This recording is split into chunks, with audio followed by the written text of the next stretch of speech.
दुनिया की सबसे पुरानी पर्वत श्रृंखला अरावली भारत में है, लेकिन इंसानों की भौतिकवादी सोच ने इन पर्वत श्रृंखलाओं को खत्म करने में अपनी सबसे अहम भूमिका निभाई है।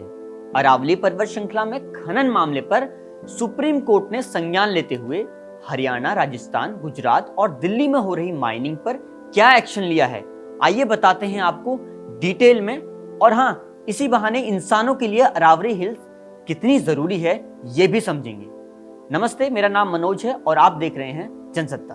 पहले ये समझिए कि अरावली पर्वत श्रृंखला है क्या। ऐसे समझिए, अगर हिमालय 10 साल का एक लड़का है तो अरावली 80 साल के उसके दादाजी, यानी दुनिया की सबसे पुरानी पर्वत श्रृंखला है अरावली। अरावली रेंज तकरीबन 692 किलोमीटर की है, जो गुजरात, राजस्थान, हरियाणा, दिल्ली से होकर गुजरती है। अच्छा, दिलचस्प बात यह है कि दिल्ली में जो राष्ट्रपति भवन है ये भी रायसीना हिल्स यानी अरावली पर ही मौजूद है। अरावली का 80% भाग राजस्थान में है। राजस्थान में अरावली को आडा वाला डूंगर कहा जाता है। ये रेंज गुजरात के खेड़ ब्रह्मा से शुरू होकर अजमेर, जयपुर होती हुई हरियाणा के दक्षिणी भाग से दिल्ली के दक्षिणी भाग में पहुंचती है। दिल्ली पहुंचते पहुंचते अरावली रेंज मैदान स्वरूप में दिखती है। अरावली पर्वत श्रृंखला का मामला आपको क्यों जानना चाहिए? क्योंकि कुछ दिन पहले सुप्रीम कोर्ट में एक मामला पहुंचता है। तब हरियाणा सरकार ने एक स्टेटमेंट दिया।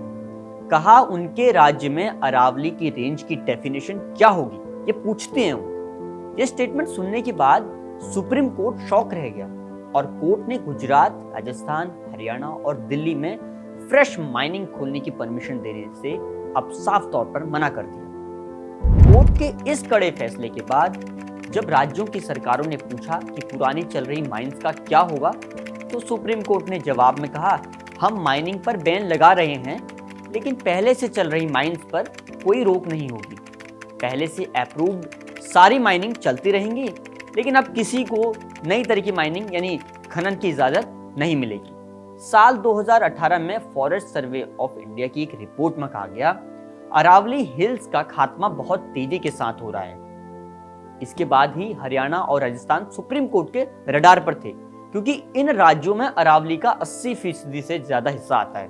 हरियाणा की सरकार ने सुप्रीम कोर्ट में सवाल पूछा था कि अरावली की रेंज और अरावली की परिभाषा क्या होगी। इसके सटीक जवाब के लिए सुप्रीम कोर्ट ने 8 लोगों की एक कमेटी बनाई, जिसका काम 2 महीने में अरावली की एक्चुअल परिभाषा बताना होगा।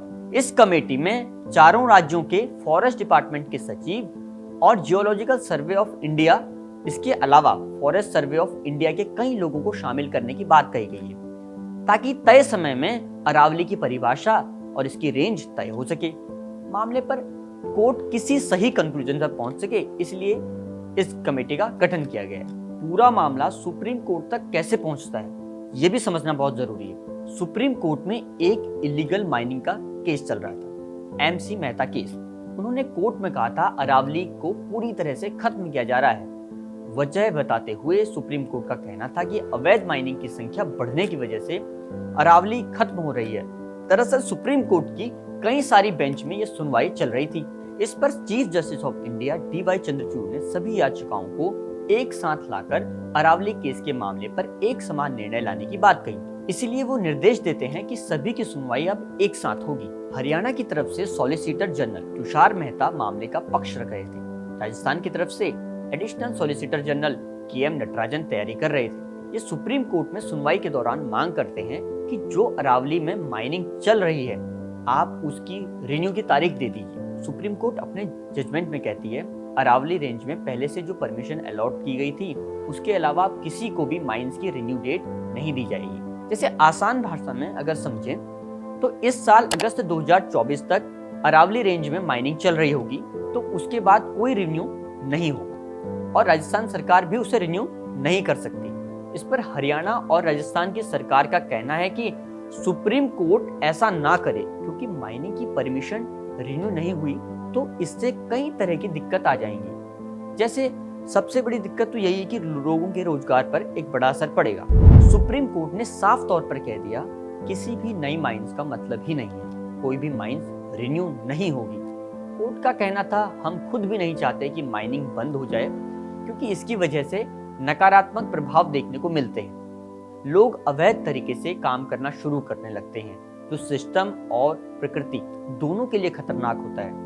कोर्ट बार बार कहती है हम बैलेंस बनाकर रखना चाहते हैं जिससे रोजगार भी चलता रहे और पर्यावरण को नुकसान भी ना हो। अरावली को लेकर आखिर ये प्रॉब्लम है क्या? दरअसल अरावली को लेकर कोई भी एक फिक्स डेफिनेशन नहीं दी गई है। जैसे राजस्थान सरकार कहती है 100 मीटर के ऊपर एक पहाड़ को हम अरावली रेंज में रखते हैं। थोड़ा डीपली समझते हैं। राजस्थान सरकार के मुताबिक अगर किसी पहाड़ की हाइट 200 मीटर है तो ये सरकार 100 मीटर के ऊपर भाग को ही अरावली रेंज मानती है। 100 मीटर के नीचे वाले भाग में तो हो गई माइनिंग, निकल गया मार्बल, लेकिन 100 मीटर का ऊपर वाला भाग यानी जिसे सरकार अरावली कहती है उसका क्या होगा? क्योंकि जाहिर सी बात है उसने तो नीचे ही आना है, आखिर वो टिकेगा किस पर? इसी को लेकर सुप्रीम कोर्ट शॉकिंग मूड में था। प्रॉब्लम डेफिनेशन की है। सरकार रूल्स बनाएगी जब अरावली की तय परिभाषा हो। अब वो हर जगह के लिए अलग है। राजस्थान सरकार कुछ मानती है, गुजरात का कुछ पैमाना है, दिल्ली का कुछ और, तो हरियाणा का अपना। इसलिए सबसे पहले 8 लोगों की टीम इस परिभाषा को 2 महीने में क्लियर करेगी। पीछे ले चलता हूं आपको। 2002 की बात है जब सुप्रीम कोर्ट ने माइनिंग पर पूरी तरह से बैन लगा दिया था, लेकिन आगे जब मामले पर कमेटी बैठी तो उन्होंने साफ कह दिया कि बैन लगाने का कोई फायदा नहीं होगा। लगातार हो रही अवैध माइनिंग से अरावली 25% तक खत्म हो चुकी है। 2018 में फॉरेस्ट सर्वे ऑफ इंडिया की रिपोर्ट में भी कहा गया अरावली रेंज से 31 पहाड़ गायब हो चुके हैं। अच्छा, ये किसी को पता भी नहीं चला कि ये पहाड़ गए कहाँ, इनको धरती निगल गई या फिर आसमान खा गया। अरावली रेंज इतनी महत्वपूर्ण क्यों है? अरावली पहाड़ 695 किलोमीटर के दायरे में फैले हुए हैं। ये पर्यावरण का सबसे संवेदनशील जोन है। इन्हीं पहाड़ों पर दुर्लभ प्रजातियां अभी भी देखने को मिलती है। कई सारी नदियां अरावली से होकर गुजरती हैं। जमीन के अंदर दिनों दिन हम सुनते हैं ग्राउंड वाटर का स्तर अब नीचे चला गया है। उसकी वजह है अरावली का दोहन। और हाँ, आपके घरों में आने वाला जो बोरिंग का पानी है वो अरावली से ही आता है। अरावली में आज भी 300 तरह के पेड़ पौधे और 120 से अधिक बर्ड की प्रजातियां हैं। चारों राज्यों में आने वाली अरावली रेंज जो कि 695 किलोमीटर रेंज है, जिसमें गुजरात, राजस्थान, दिल्ली, हरियाणा ये सभी राज्य हैं। जब भी इन शहरों में प्रदूषण बढ़ता है तो अरावली के पहाड़ ही इस खतरे से बचाते हैं। एक रिसर्च बताती है कि 20वीं सदी के शुरुआत में अरावली में 80% हरियाली थी, लेकिन 2001 आते आते 7% मात्र हरियाली बची। वाइल्ड लाइफ इंस्टीट्यूट के मुताबिक तो अरावली रेंज में इंसानों का हस्तक्षेप भी बढ़ा है। जी हाँ, 1980 में जो एरिया 247 स्क्वायर किलोमीटर था वो 2016 आते आते 638 स्क्वायर किलोमीटर हो गया। यानी उस जगह पर आम लोगों ने अपने आशियाने बना लिए।